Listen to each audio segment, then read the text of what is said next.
was Mr. President, I will sit down with my media team, advisors, and communicators.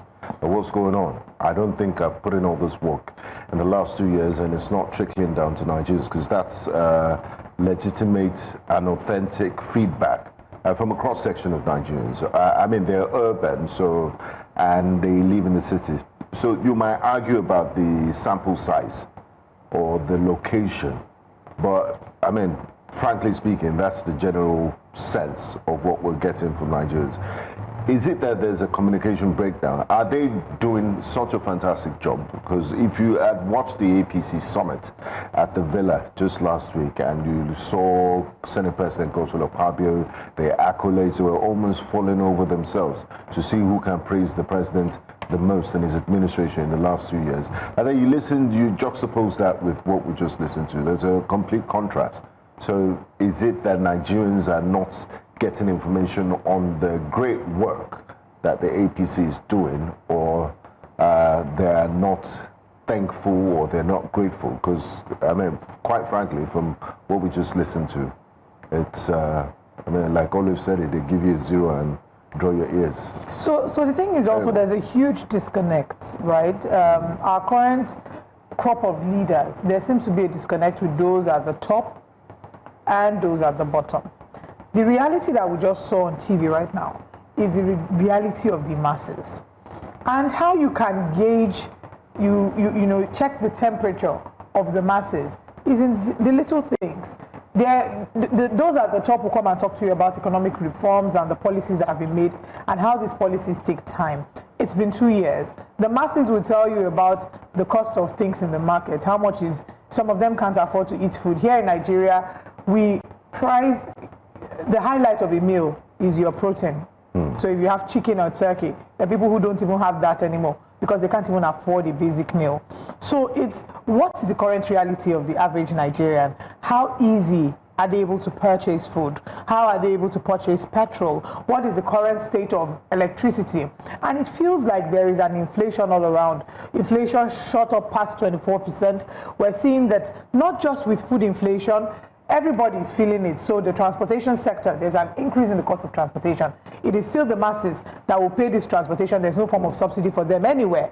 It's not like their salaries are increasing. So people still have to increase their expenditure on the same income. The government said they understand the suffering of the So that's the problem. And they bought palliative measures, CNG buses, and things like that. It's I believe it was just barely scratching the surface. It goes back again to what I'm saying, that is the disconnect. Remember how last year, I think it was either on Democracy Day or on May 29th, where we had tons of people in front of President Bola Tinubu's apartment in Ikoyi. Yeah.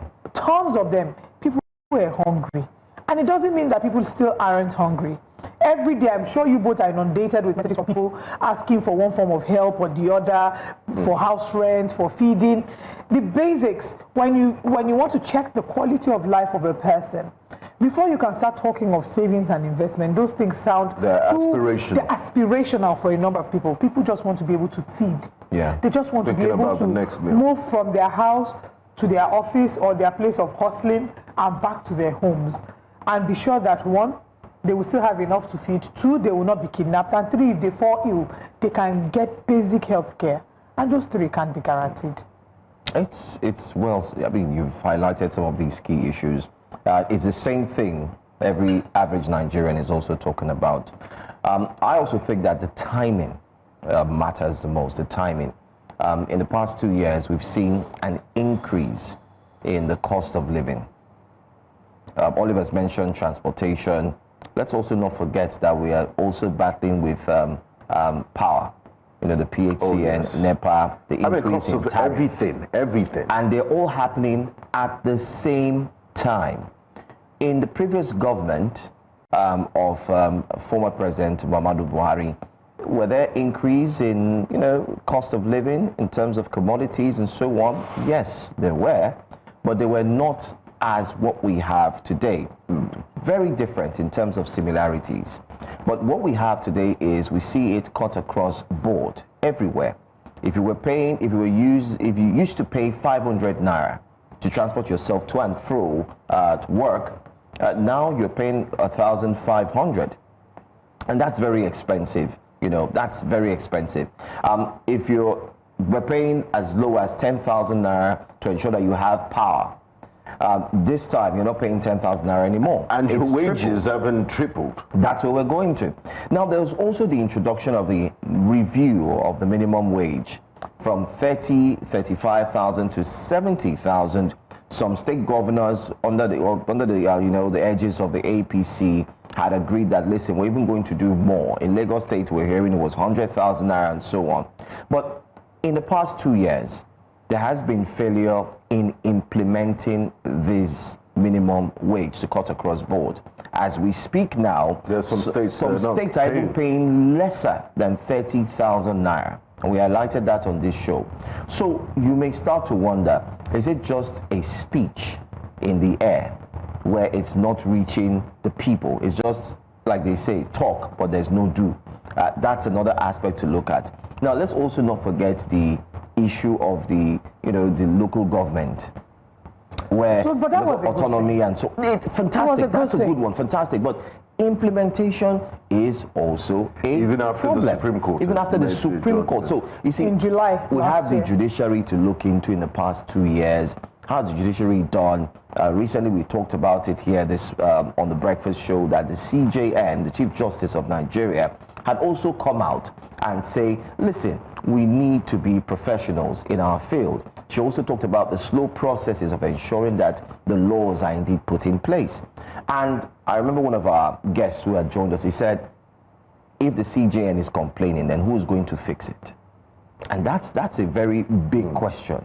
It leaves a lacuna for everybody to really think about. Because if the CJN cannot fix it, then there is a problem. And I think, for me, I just think 2 years taking on too much seems to be the bane of the current administration's problem. Rather, maybe taking 3 first. I always ask myself, why do we do 8-point agenda, 10-point agenda, 15-point agenda? You know, the basis of all this discussion and everything we're talking about started with it took 2 decisions. But let's also be fair and remember. But I mean, in other climes, people disagree. But personally, I disagree because it was an APC government that took over from another APC government. It's not like a different party. But in fairness, the president's health bill was, the economy's health bill was poor. It was terrible when he took over the reins of office from President President Muhammadu Buhari. And he made a decision 2 years ago on Inauguration Day. Subsidy is gone. The removal of the subsidy and also floating of the naira at the same time was earthquaking. It did have serious economic implications. And they didn't think, I don't really think they put deep thought into the day after. Right. And the consequences is what we're dealing with now. But then again, the statement would be that, was that not going to be the position? Maybe he shouldn't have said it in the way. He should have staggered, I mean, face by face. But it wasn't made provision for already. So there was, subsidy was actually already going to be gone. And all the other presidential aspirants had all said they were going to take out subsidy. Yes. So it's not like he was going to come and remove something that was there. The reports, but I mean, this is just an argument that I don't think we will be the ones to talk about. Let's bring in our guests. But on this edition of the program, like you can see, we have been doing a broad assessment of the performance of President Tinubu's 2 years in office, and we'll continue to do this broad assessment from the economy to the judiciary, as well as a look at the governance and political landscape of the country. We'll be taking a look at his wins, struggles, and the hard-hitting realities Nigerians face daily. So buckle up. We're bringing you the facts, the figures, and the voices that matter on a special edition of the program today tagged The Scorecard. From the trio of myself, Benga, and Joe, we say welcome. Now, joining us for this first segment for an overview of the appraisal of the state of the economy 2 years since President Tinubu assumed office is Chief Economist and lead head. We'll be having one of our very in-house members here, public affairs analyst. It's always a pleasure to have Dr. Nnaemeka Obiaraeri join us on Breakfast Central. Good morning. Happy 2 years of President Tinubu in office. Welcome to the show. Thank you very much. All right. So I think before we get into the details and looking from segment to segment, let's just get a broad sense of what you think. What are you feeling about President Bola Tinubu's 2 years in office? Policy-wise, he brought in some good policy pronouncements that were not backed up with commensurate measures. I hear you guys arguing about the subsidy removal and removal of the multiple exchange rate regimes. Those two policies that President Bola Tinubu implemented, announced, were spot on. There's nobody in this country that did not know that we will go to where we were by May 29, 2023, because of the recklessness, the criminality, the impunity that happened under the Black Boy regime. I don't want us to look back 8 years ago. But I want to clarify something so that people will know. The policies were spot on, but the matching works, we are nothing to write home about. Before he removed, but he didn't float the currency for his currency rates, to be precise. We had a multiple exchange rate regime then that encouraged criminality, money laundering, and money kiting. We had official rate at 430 and black market rate at 650, 700. So there was an arbitrage window of over 300 naira that players in the industry manipulated, both those in the banking industry and those in the public sector. Between 2015 to 2023, we had an inflow of over $640 billion. And the outflow that was less than that. In fact, we had a net inflow of $160 billion. If you add in our foreign exchange earning through crude oil sales, our diaspora remittances, our borrowings and everything, net, our naira to the dollar shouldn't have been at anything above 200 naira to $1. But most of them were affected away. So by matching the foreign exchange rate, Tinubu did the right thing to remove the arbitrage window for such criminality. And it has happened. You can see that there's a bit of stability. But what he did not do right, after he removed subsidy, because the essence of removing subsidy was for us to have more money coming into the bucket. Remember that in 2010, 2014, NNPC was remitting average of about $3 to $3.5 billion into the Federation account, because we had more crude oil output and there was no leakages in terms of the criminality that happened in NPC between 2023 till when Nnaemeka Obiaraeri was removed. Now, it will shock you what would have expected President Tinubu to have done after he did. Cardoso was very on top of his game at the central bank. If Cardoso was receiving $3 billion, $3.5 billion every month, just like his predecessors, wouldn't have had the kind of madness we had in the foreign exchange volatility.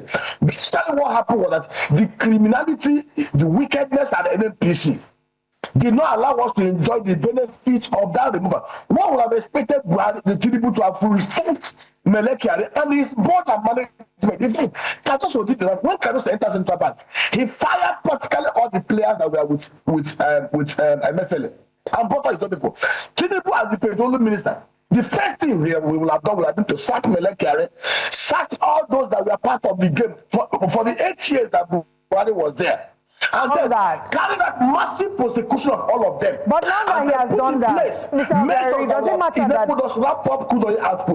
it matter that he has done that now and that he's changed the leadership of the NNPC and CBN?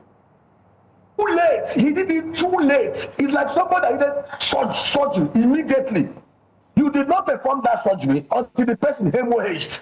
Let me tell you. Okay, after he has removed Nnaemeka Obiaraeri, what steps have we taken to recover the massive rot and the larceny that happened at the NNPC? Let me tell you what people don't understand. Here in Nigeria, I think it was Arise Studio, Nnaemeka Obiaraeri mentioned to the Nigerians that we lost average of $1.9 billion to crude oil traffic inefficiency every month. As the NNPC czar, he announced it, I think it was in 2021. From 2021 to 2023, he couldn't stop any of those ones, and he was still kept. When Tinubu became president, the first thing he would have done was to clean out the Ujas table. Clean out this table. And okay, this video. Who can read what to recover? We are recovering money from MFL. The other day we saw over 750 houses recovered. Who was recovering things from MFL? Who wasn't even the one selling the crude oil? Who was only managing the money? We are the people who manage the resources, who frittered our resources, the people who brought us to where we are working free in a standard time. Melekere and every one of them who managed NNPC should have been facing the same fire Emefiele is facing today. But where are they? These are the kind of contradictions, the kind of things we see that make people begin to wonder what is the intention and purpose of this government. Have any belief in the current administration that they are going to stem the tide in favor of Nigerians? 2 years gone and another 2 years about to begin from today. Do you have any sense of belief that things would turn out better for the benefit of every single Nigerian? Looking at the economy, looking at as an investment banker, looking at the foreign direct investments. There were some that were mentioned at the start of the year that we're going to have monies trickle in. And there's also some benefits that were mentioned just a few hours ago on the Sukuk fund, that it's hit a staggering 700 and something % ever that is ever done before. So does this give some sense of hope? Do you believe that the next 2 years can be better? I've always have this unquenchable hope that Nigeria can recover within 2 years if the right things are done. Let me tell you, there is no country in the whole wide world that has the depth of potential that this country has. If only our political leaders show compassion, show sense of responsibility, put in the right political way. Within next week, if President Bola Tinubu wants to right the wrongs and stem the tide within next week, he can easily do it. And I will explain to you, I will give you things that he can do. The major obstacle in the room is corruption, inefficiencies, and then insecurity. I don't want to sound like a broken drum. I've many times here profiled solutions of things we can do to tackle insecurity, to stem food inflation, to bring down prices of goods and services, and even within the next 1 year, we can export nothing less than $300 billion worth of non-oil revenue, non-oil dollar revenue. What President Tinubu should be doing now, rather than grappling with its agenda, is to focus on two agendas. The two agendas should be restructuring Nigeria. Nigeria needs urgent restructuring. Constitutional restructuring, fiscal restructuring, governance restructuring, massive electoral reform. I don't know, at the age and what President Tinubu has accomplished, I don't think there's anything left for him. He has become president. If he truly loves Nigeria and he loves God, the next thing he should do, forget about all the sounding, the noise around him. I say it to everybody who just listen. We may be quick again to say, okay, it's Mr. President. Mr. President is not omnipresent, he's not omniscient, he is not God. He is dealing with 1,300 MGAs. And see, people said in Proverbs 25:5, if you surround the king with righteous men, even if the king is incompetent and unrighteous, he will be forced to do the right thing. But if you surround the king with very wicked, very pliant, very hypocritical, very sycophantic heads, who are incompetent and who always cover their incompetency in sycophancy, no matter how well the intention the king is, they will mess him up. He should narrow to agenda. He will structure Nigeria. Nigeria was very, very excellent between 1960 to 1966 because of the structure we had. Fiscal federalism, reform INEC, and bring about massive electoral reform. If he does this within the next 2 years, he will be shocked how quick this country will turn around. If people help us tackle insecurity, the insecurity within Nigeria is implicitly allowed to fester. That external that can make insecurity, that can allow insecurity fester with internally. Internally. We've advocated this issue of 809 agro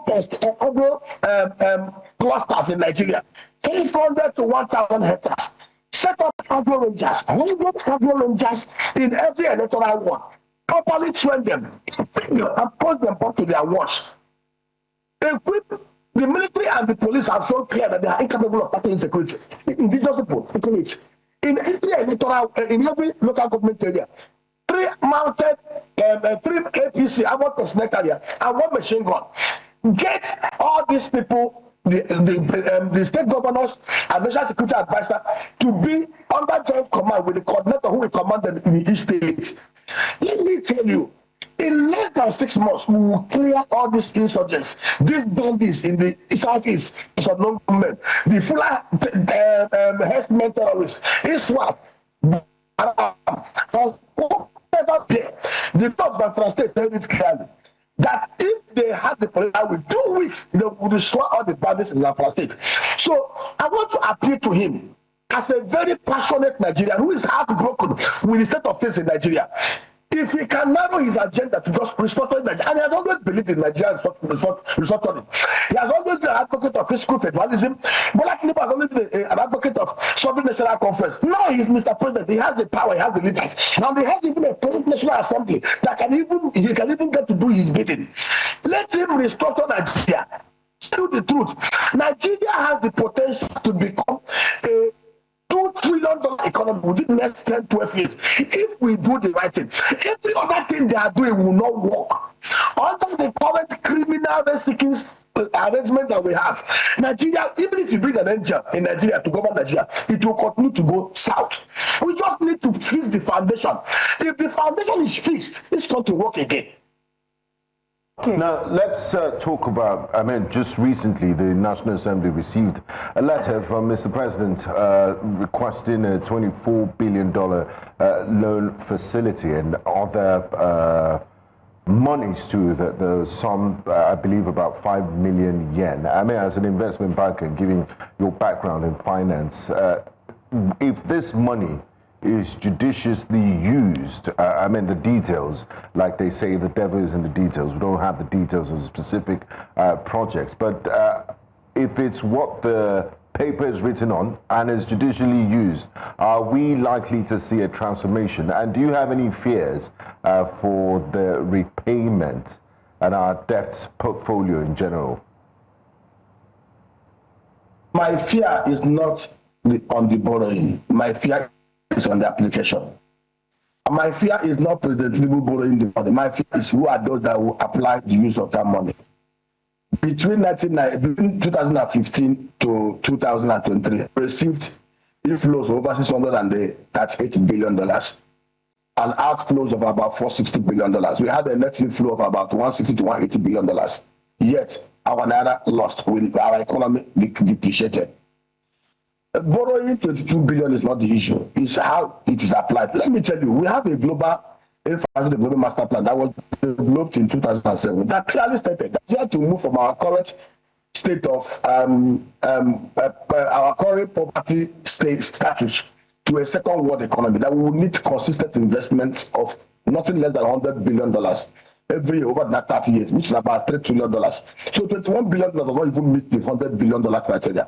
But if they properly apply this $21 billion under most, if they put it on projects that are economic catalyzing, productivity catalyzing, on projects, and like I've always advised them, if they decide to use this money to drive most PPP projects, if they go to this, I give example how they can apply this money. Part of this $21 billion they are borrowing, if they use $15 billion to set up 2,500 agro-pastoral clusters across Nigeria, with 300 agro-rangers in each cluster, in less than 1 year, that money will become $209 billion every year for the remaining years that are going to use it. We will repay that money in less than 2 years. I can give them the template of how they can apply it. If they take the remaining $6 billion to fund the agro-rangers as the first take-off fund, $3.75 billion to do the hard works, and $1.6 billion to their required expenditure. In 6 months, we will destroy insecurity in Nigeria, no matter who is sponsoring it. If they rightly apply that $21 billion only, and the rest of the, I tell you, in next 1 year, Nigeria will turn out. But if they, just like the Buhari borrowed over $31 billion in foreign external debts. It was 10 billion when he became president. It was about 41 when he left. It's about 45 now. Domestic debt, they took almost about 51 trillion. Where is the money? MFL printed 23 trillion naira, $50 billion. I handed over to Buhari and co. What they do with the money? He was so clueless that those around him were running rings around him. President Tinubu should, even this borrowing, even if they borrow $50 billion, I am not against leveraging. Leverage financing is good, constantly borrowing. But it is the application. Like I told you here, if you give me that $21 billion to manage for President Tinubu, in 2 years, applied some of these things have been enumerated here, Nigeria will become a great country. But my fear is We have seen borrowings in the past. We have seen applications in the past. I fear for future of Nigeria. Okay, let's then try to look at what has been working. At the start of this conversation, you did say that there are some policies, policy-wise, you were very satisfied, maybe not very, but that you were impressed to an extent with what President Bola Tinubu has done. Let's highlight the policies that you feel have been great policies for our nation. The number one, the whole of subsidy was cut off. Matching of the foreign exchange rates to achieve a bit of stability. And we have seen the stability because basically what happened was that nobody would, I don't look accountable for what happened because the problem we had there was 95% on the fiscal side, 97.5% and 5% from the monetary policy side. Of course, they removed subsidy, merged the foreign, the multiple exchange rates regime into one exchange. Then there was no dollar to protect the naira, and it went yo-yo. Today you can see a bit of stability in that market. It's currently at about 1,590 official and the 1,610 parallel market. The Vietnamese dong is about 24,000 dong to $1, far, far worse than the naira. But the Vietnamese economy is 5 times greater than that of Nigeria because of productivity. So the policies are good, but the framework around those policies, making sure that they work, is what President Tinubu will have to tweak. And then this other issue now they are trying to do, the bill that the National Assembly that will allow the central management of recovered assets. Very, very good. When passed, they should go beyond that to amend the CCB for transparency's sake and to protect the system. If we have a system that is very transparent, not more cleaner in Nigeria than the Americans and the Britishers, they have safety valves. They have measures that deter people from doing what they want to do. And what are those things they should do? Amend the CCB Act. Every public office holder going forward must declare their asset and liability publicly. There's nothing like secret CCB filing. And then there should be an e-portal where this thing should be listed openly. So Nigerians will know, unambiguously, not like Buhari's own. You must show us what you own and what you owe in detailed terms. If you have property, valuation and where it is located. And now we should enshrine the Whistleblowers Act in the CCB Act in a way that if any Nigerian helps to blow a whistle and assets are recovered, the person will collect 20%. In this way, every Nigerian becomes an EFCC agent, and there's no hiding place. Even your wife and domestic staff will write for you if you're a thief. And then going forward, even further to that, we must make sure every asset registration, be it land, be it even a corporation of companies, you must put in your name. You can't avoid paying tax. You must put in your name. You must put in your BVN. In such way, it's easy for us to tackle and track corruption. And then the issue of dollar in Nigeria. We must ban use of dollar cash beyond $1,000. If you bring your dollar, even if you're bringing $1 million cash, pay it into an account, into your account. And then anybody who is seen with any dollar cash more than $1,000, 1 year imprisonment, no option of fine. This way, it will help the CBN to be able to monitor the inflow and outflow of dollars, because most of the ways our public office holders launder and steal money is to buy the properties. That's why if you come to Banana Land here now, over 50% of properties are empty. These are instruments of laundered money. They buy dollar cash and stack in their houses. When we put in place these measures that deters corruption, that makes everybody accountable, and that engenders productivity, I tell you the truth.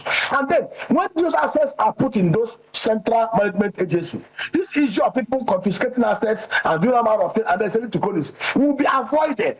When we do these things, these three policies have been very, very good. I still support it. But the problem is getting the right people in the FDAs to help President Tinubu ensure the execution. It has been the weak link. He did the right thing, removal subsidy. But the man who was running it, Nnaemeka and the rest of them, we have run him rough short. The only person he got right was Yemi Cardoso. They did the right thing. It was adjustable. And they put in place players within the other MDAs, NNPC. I brought the new guys he puts there at NNPC. They are able to help him to at least achieve level of stability within that place. But I'm still not seeing the movement in that sector up to now. There's a lot to also talk about, but what do you make of the talking about the regional development commissions? We did see the Southeast. Southeast. We also saw the North. I mean, just recently, the Borno State governor was supported by the Northern one. I mean, a lot of persons have said this is a good one. It's a good way to ensure that development is sped up.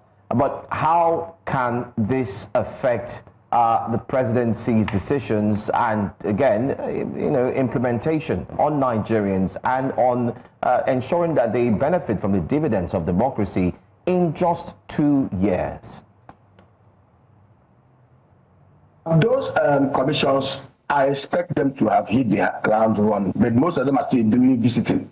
Either they are visiting Sheyi or they are visiting the president and they are doing photo ops. Most of them have not yet sat down to, sit down to look at what their mandates are and how they can impact on their regions. None of them will get nothing less than 250 billion. The problem with Nigeria is not, we are not short of policies.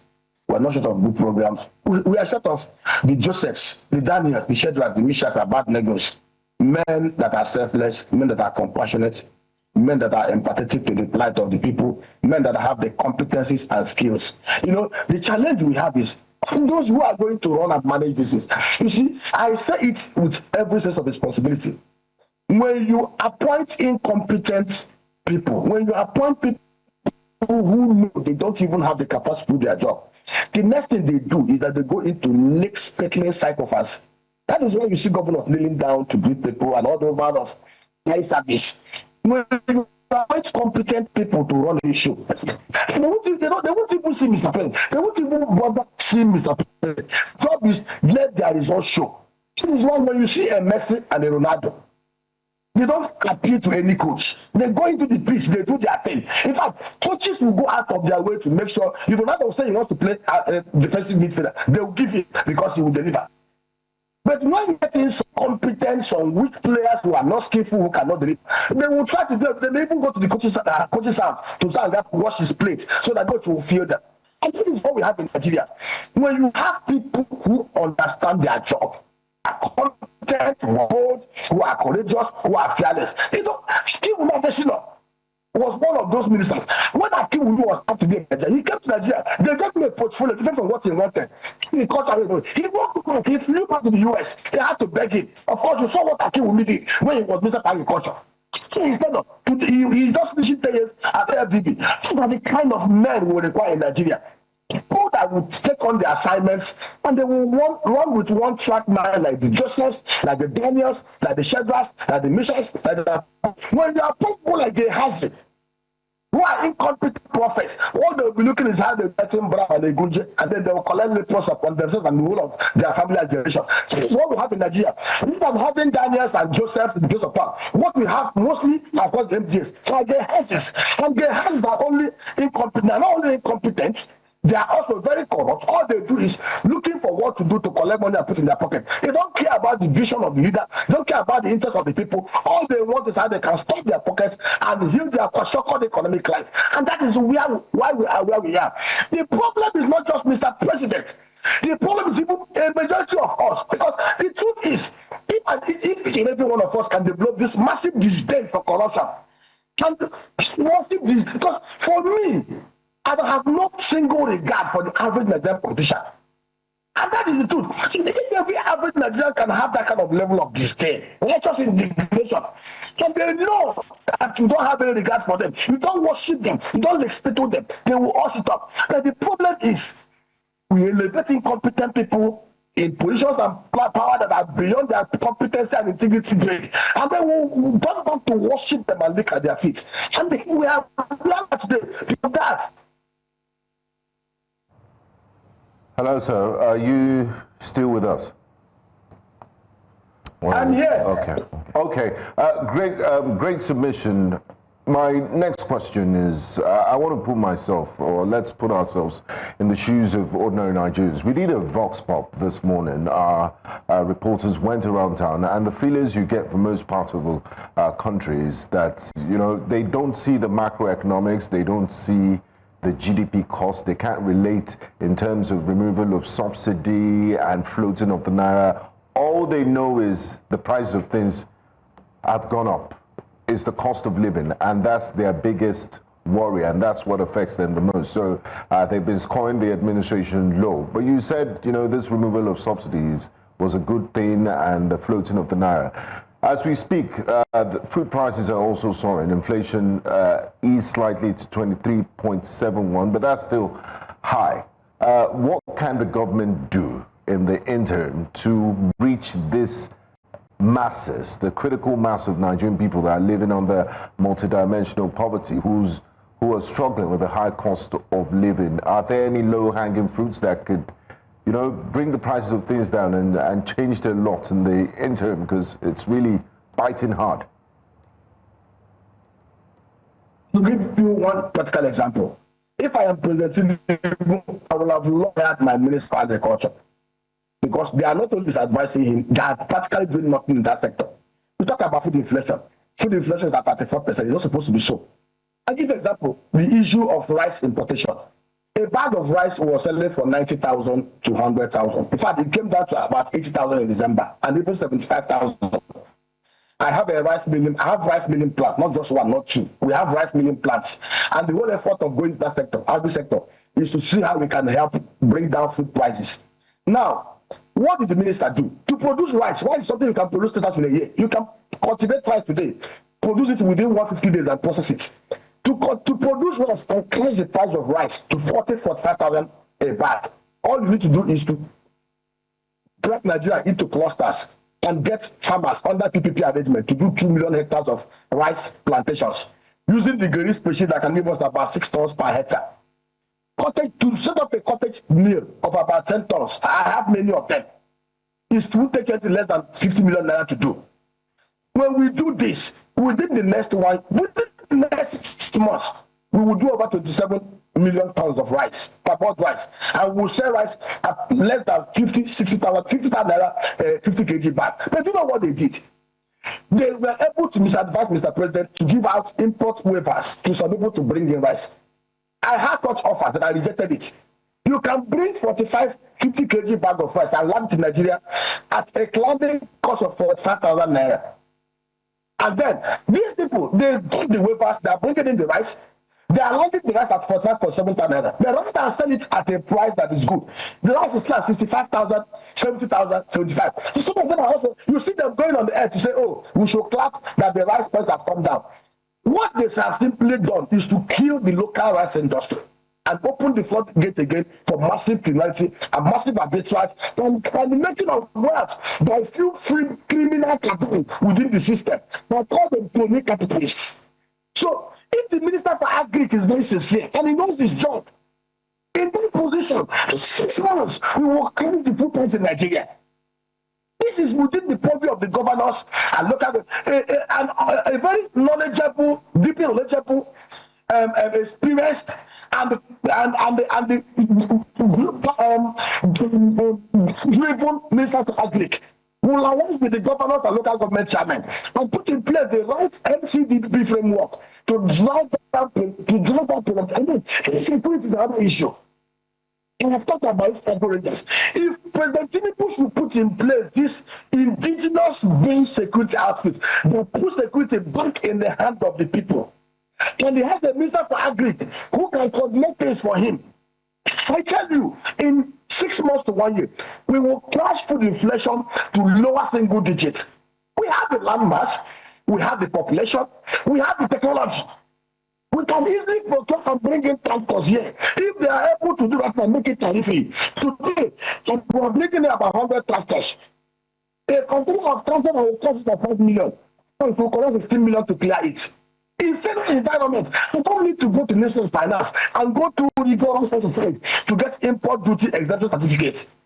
It just required an executive bill by Mr. President, signed, executed and signed, and said, anybody bringing in tractors, bringing in processing plants for agri in Nigeria, tariff-free. All you need to do is scan it. Once you scan it, and it is so, bring it in, use it, and let us build up this sector. That is the lowest hanging fruit to catalyze jobs, catalyze productivity, and catalyze the stability of price of goods and services, and even the forex market.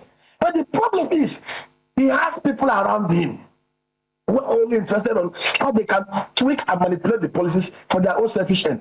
I tell you, as Minister for Agriculture, I will crash that price of rice down to below 50 naira per 50 kg bag.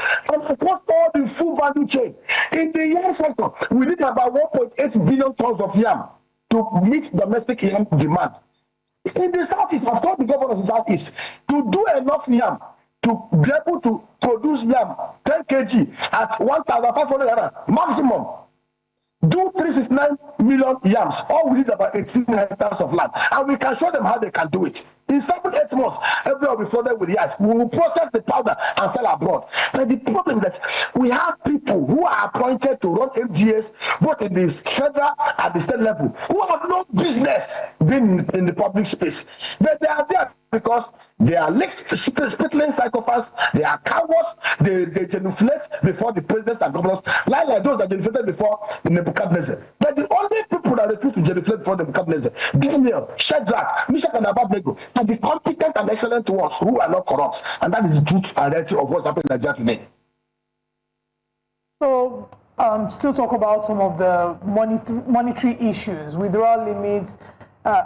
Because we're looking at the impact of this on not just those at the higher echelons of society, but the masses, right? Withdrawal limits, we can see that the central bank's new ATM fee structure means that there is, I believe, 100 naira on every 20,000 naira.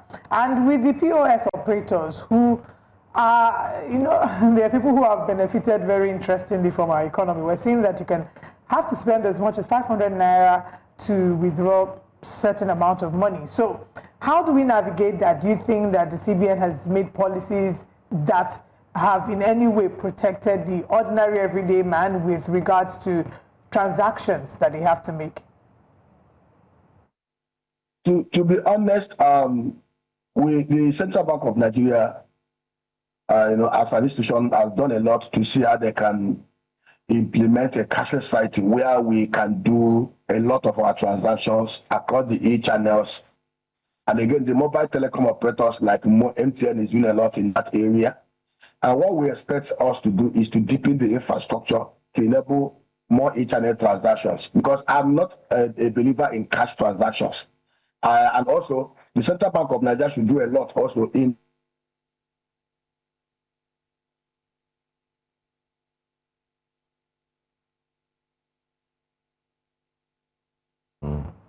seems to have some connectivity issues there.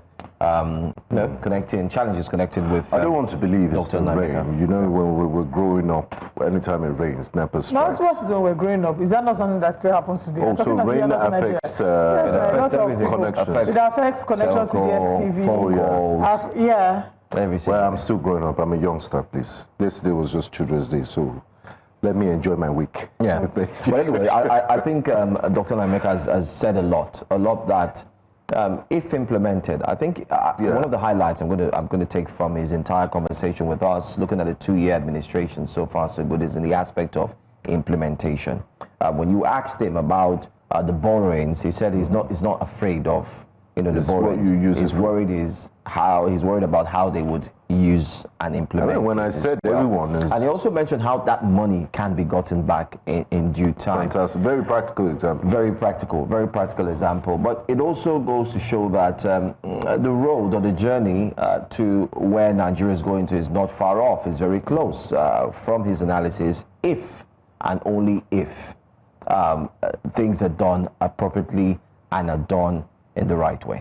Right. That's exactly. He also talked about restructuring being the main issue that the government of today should focus on, and not this 8-point agenda. Just look at doing a proper restructuring. Restructuring in the terms of what restructuring should actually mean. Do restructuring in our economic reforms. More powers to the federation units. So he talked about that, but also it was very interesting to hear him speak about, because this is something we started the show with when we talked about the removal of fuel subsidy and the changes within the NNPC, how that might be a welcome development. But he again expressed the views of a number of people who say that it's coming a little too late, that this is something that should have been done at the very start, because that signifies it's never late. It's better late than never.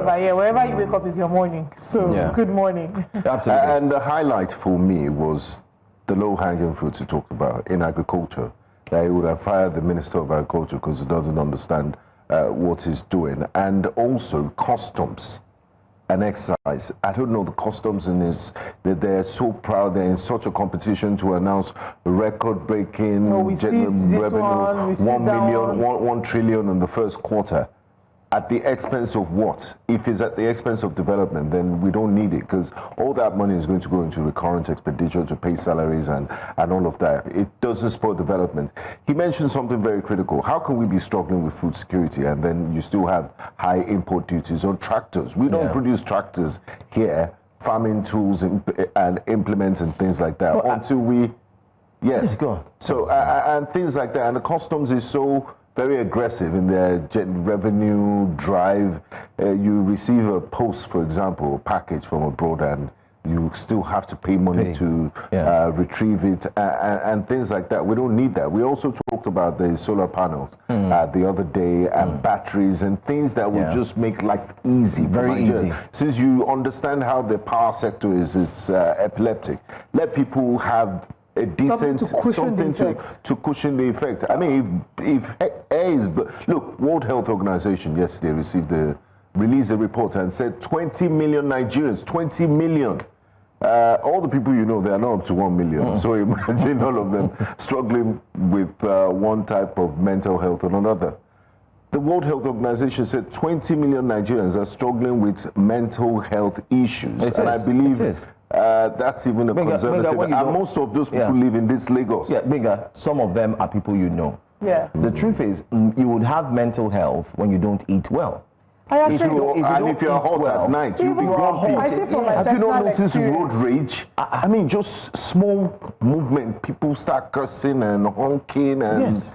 I say from my own personal experience, without talking too far, I realized that I dealt with greater levels of anxiety when I lived in an apartment where I was always having light issues. That area we barely had light. Joe knew now, I would come to work grumpy, complaining. I was always sad. I had to put all my cards together and say, you know what? You have to prioritize your mental health. And when I moved somewhere else, I realized that the quality of my heart was better. Yes, I wasn't as anxious anymore because I don't know, once the light comes, you're trying to iron everything. You don't know when next light will come. That's not a way to live. That's not. It's not. Yeah. So, I mean, while we've seen some of the progress made from the current administration, let's also announce that the State House has released its press statement.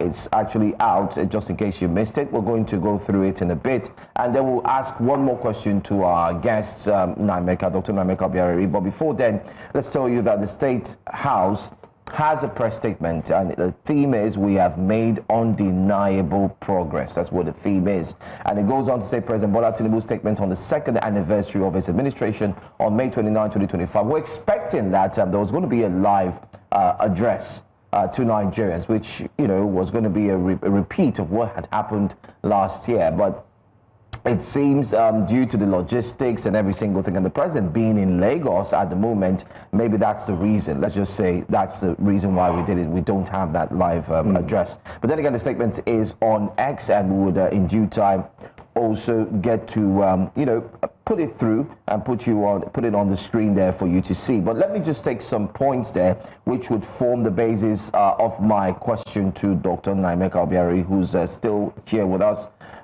One of the points that the president made in this speech, as posted on X by his special advisor, talking about Bayo Onanuga, I'm going to take one of the paragraphs. He says, "We are halfway through the journey that began 24 months ago. Today, May 29, 2025, offers our administration the opportunity to share again how far we have gone in our progress in steering our country along the critical path of social-economic development." Now, he went ahead to mention a whole lot, but this part is one I want to highlight. He said, "Under our renewed hope agenda, our administration pledged to tackle economic instability, improve security nationwide, reduce corruption, reform governance, and lift our people out of poverty." Now, we do agree that some of these points that the president has made in this paragraph is still some that Nigerians still hardly agree with. Now, he said inflation has begun to ease, with rice prices and other staples declining. The oil and gas sector is recovering. Rig counts are up by over 400% in 2025 compared to 2021, and over 8 billion naira in new investments have been committed. We have stabilized our economy and are now better positioned for growth and prepared to or withstand global shocks? Final one. Dr. Nnaemeka Obiaraeri, I hope you're hearing and you could listen to what will lead to the question I want you to also speak on. He went ahead to say we're eliminating the burden of multiple taxation, making it easier for small businesses to grow and join the formal economy.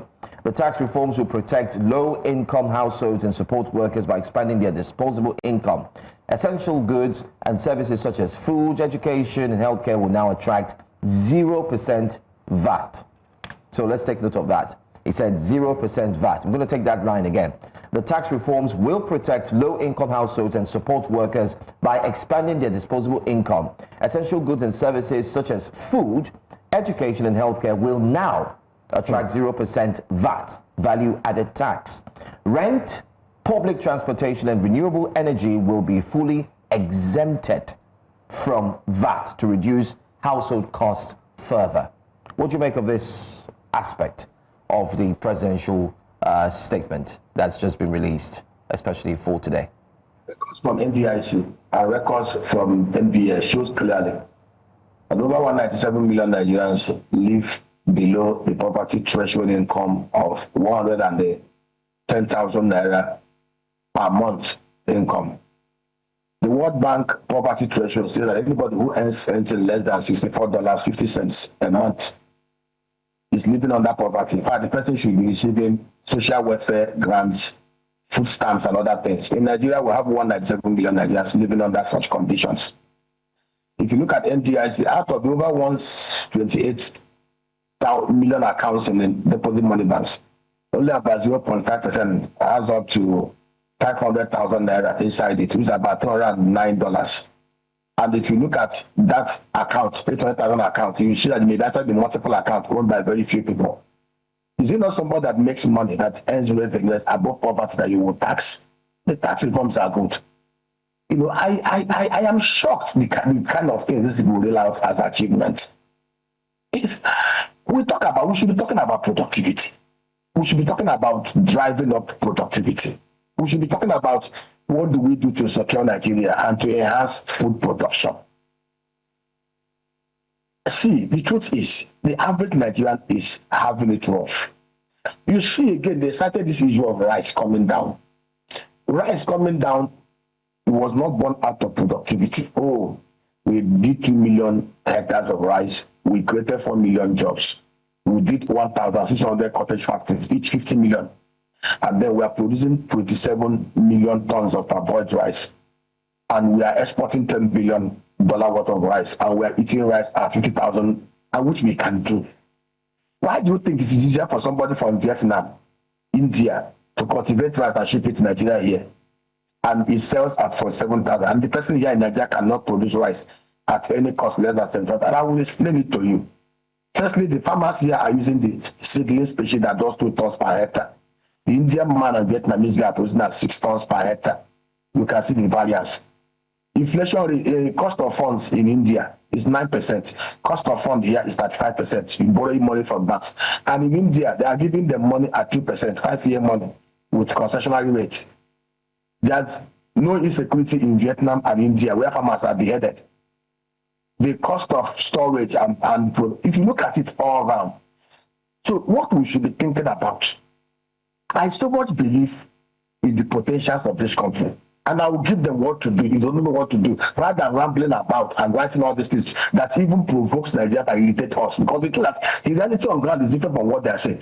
Can we sell a bag of rice for 50,000? Yes, even lower than what the rent seekers are making out of it. They are bringing in rice at 47,000. They are saying at 65,000. They are making Nigerians and they are still clapping for themselves. Rice was actually 8,500 naira per 50 kg bag when Jonathan handed over to Buhari. What do we do? Tackle insecurity. I expect them to have announced, oh, we are now going to implement this restructuring of Nigerian security. The military and the police have failed us, and that is the truth. We are going to be creating agro rangers. Like I said, that $21 billion they are borrowing, if they create 2,500 agro clusters of 1,000 hectares each in key locations across Nigeria, we have 64 million hectares of arable land mass. and they invest $6 million in each, I will show them how they will invest the money. I have the template of where they can invest it. From each cluster within this year, within 1 year, we will generate $42 million from each cluster. We will generate $109 million from each cluster. We will create 20 million jobs from these clusters. We will have 200 agro rangers fully armed with AK-47, armored personnel carriers, Kenkoso dogs, that their post is not passed on the federal government, but on the agro posts. We will be generating massive celebrity if they just do this. And then 15 billion will do it. Use the remaining 6 billion to equip these agro rangers and for their welfare for the first 1 year before those agro parks start producing. If they do this, I tell you, in 1 year, you will look back. In fact, if they start doing this today, by May 29, 2026, by the time Bola Tinubu is announcing, doing his speech and reading out the real tangible fact of that, people will ask him to do it in 2050 if he's here. These guys know this truth. See, there's nothing I'm saying here that is not critical. They know it. This is not the first time. I give you an example. In 2019, I was at the PDP Governors Forum, and I shared with them ideas of how they can develop 1 million hectares of date palm plantation, 50,000 hectares per state. Firstly, it will help to curb desertification of the north. It will create 2 million jobs. It will create co-location centers for the pastoralists and the headers. It will help us to create a $19 billion revenue from the north. I saw them practically. Saudi Arabia in 2006, to curb desertification and create oasis of wealth, started date palm plantation development.